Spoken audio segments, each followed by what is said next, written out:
Well, we have the face of Doctor Strange, Benedict Cumberbatch. Hello. How are you?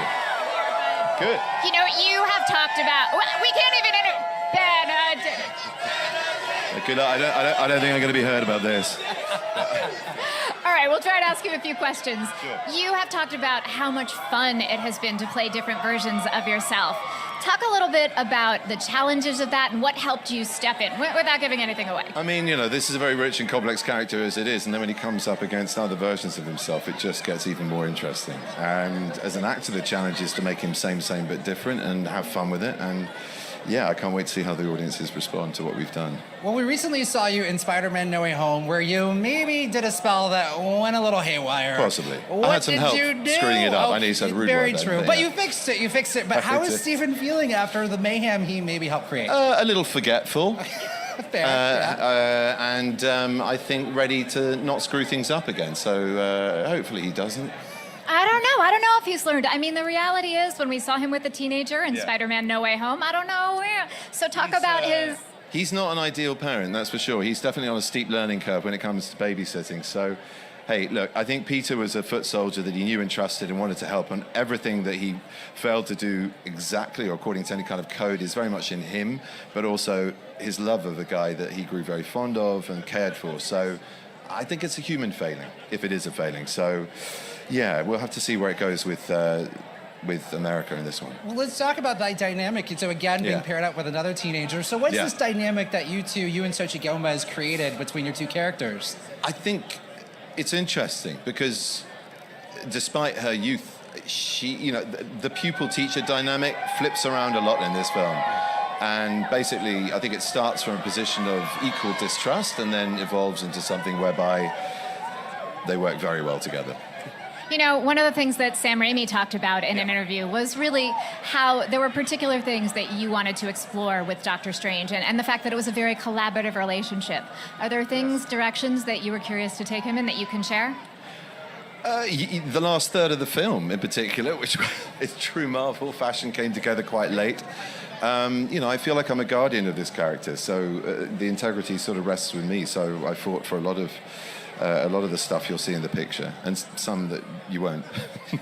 Well, we also in this film get to see you work with Elizabeth Olsen in this one, a fellow sorcerer. So what was it like getting to work with her? She's just a joy. There's nothing I can say that hasn't already been said about how superlative she is as a human being and an actress, but I will anyway.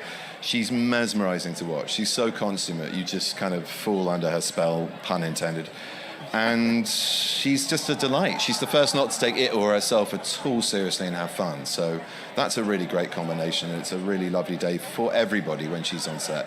Speaking of that, like every time I hear people talk about Sam Raimi, they talk about how nice he is, how kind he is, how sensitive, and yet he's bringing scary, spooky elements. So how does that manifest itself on set? What's it actually like? Can you describe the atmosphere for the fans? I was going to try to describe him as a complete and utter arsehole, but he's not. He's probably one of the nicest human beings I've ever had the good fortune to work with. I mean, for somebody who has that much of an iconic status, both in horror and in superhero movies, he wears it very, very lightly. He's very collaborative, he's very humble, and it's just a joy to be working for him as your first audience and the trust you can place in him because of his expertise in this very particular blend of horror and action hero.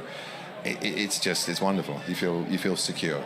So that's pretty much everything you can ask for in a director. You want to please them, you know? Well, talking about what it's like to work on set, you know, there's a lot of visual effects. Yeah. What is it like? Like, how are you able to keep your performance so grounded about a green screen? I think all of this has to be grounded in character. It has to be grounded in real world humanity that these great people lining our streets, and myself as a fan before I became part of this, can recognize, can see traits of their lives or their behavior on the human condition that's unique to all of us, even if we are superheroes.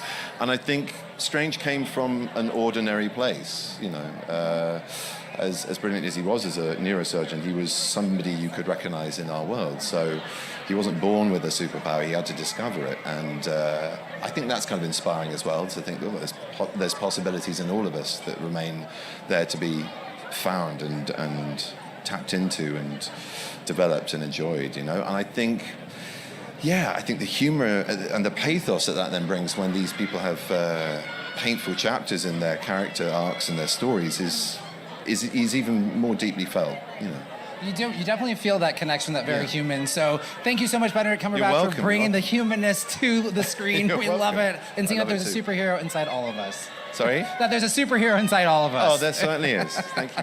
Thank you so Benedict. much. It's great to see you. Thank you. Thank you very much, guys. You know, we are exploring the multiverse in this as well. And so we're going to take a little glimpse of the multiverse Okay. here and let's give everybody a little sneak Little peek clip. of